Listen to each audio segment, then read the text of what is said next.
Halo teman-teman, jumpa lagi dengan saya Depri Saipullah. Baru saja kita mendapatkan informasi soal 27 pemain yang dipanggil oleh Sintayong ke Timnas Indonesia. Ada beberapa 4 muka baru, tapi rasa lama gitu ya. Muka baru tapi pernah juga dipanggil oleh Sintayong. Jadi nggak baru-baru amat gitu. Yang pasti dari 27 pemain ini kita tidak melihat banyak perubahan karena pemain-pemain lama yang diandalkan oleh Sintayong untuk melawan Irak dan Filipina di kualifikasi Piala Dunia 2026 putaran kedua. Ini putaran kedua fase grup di mana kita harus lolos sebagai juara dan runner up di putaran 2 ini. Maka itu 2 laga tandang melawan Irak dan Irak dan Filipina, kita harus bisa memetik poin lah, paling nggak imbang gitu, agar saat laga kandang kita bisa maksimal. Kembali ke soal pemilihan pemain. Satu kesan yang saya dapatkan dari pemanggilan pemain ini yaitu lega. Begitu juga mungkin Sintayong ya. Dia bisa lega karena sebelumnya sempat khawatir beberapa pemain andalan cedera. Utamanya yaitu Sandy Walsh dan Elkan Bagot. Saya juga sempat berpikir khawatir gitu karena 2 pilar ini adalah pemain penting buat Timnas Indonesia, apalagi melawan Irak di Basra International Stadium yang markas mereka. Secara peringkat pun kita kalah. Nah, mengapa kita jadi tenang? Kita tahu Elkan Bagot misalkan belum lama ini dia pulih dari cedera punggung, tapi dia tidak hanya main untuk Ipswich Town debut, tapi juga dia mencetak gol saat Ipswich Town kalah 1-3 dari Fulham. Sayang sekali gol dia tidak bisa banyak membantu, tapi secara teknis ini menggembirakan. Elkan Bagot menunjukkan potensi kita bisa mengambil untung dari bola-bola mati. Dia bisa dengan jitu, dengan akurat mengarahkan umpan tendangan sudut menjadi gol di menit sekitar 72 ya.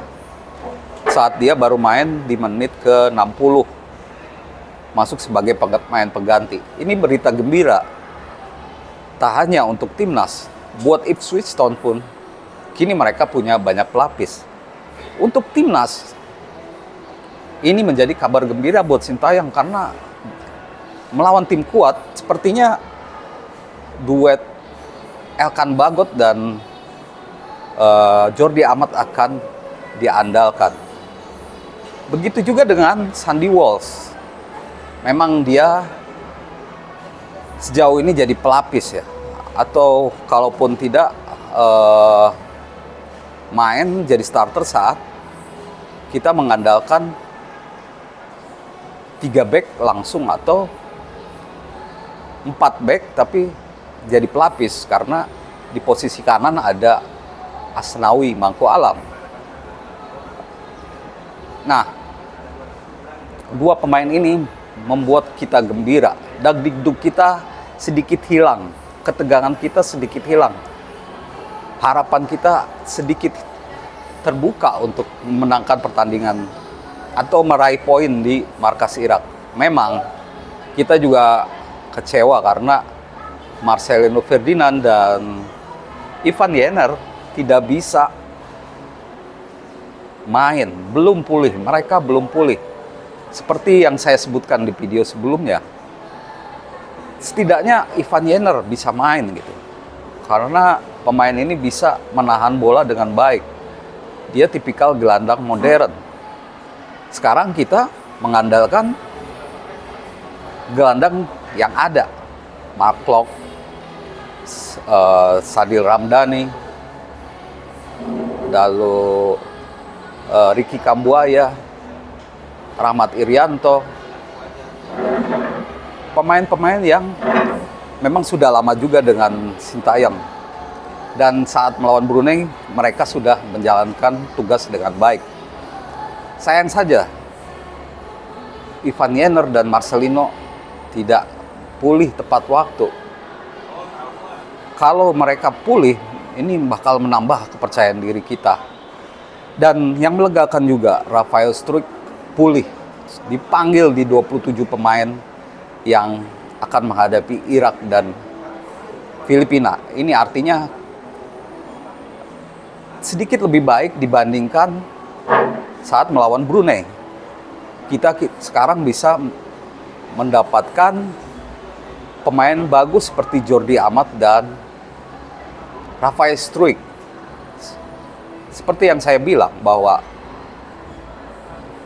Irak sebelumnya dikabarkan memiliki pertahanan yang buruk, suka melakukan kesalahan, dan mereka pasti akan melakukan menyerang ke pertahanan timnas Indonesia. Karena itu kita butuh pemain-pemain yang jeli memanfaatkan umpan-umpan jauh, dan itu ada di Jordi Amat. Lalu pemain yang bisa cepat ada Rafael Struijk. Nah, soal komposisi pemain itu agak sulit ya. Menurut saya formasi yang mungkin dimainkan yaitu 5-3-2 atau 4-2-3-1.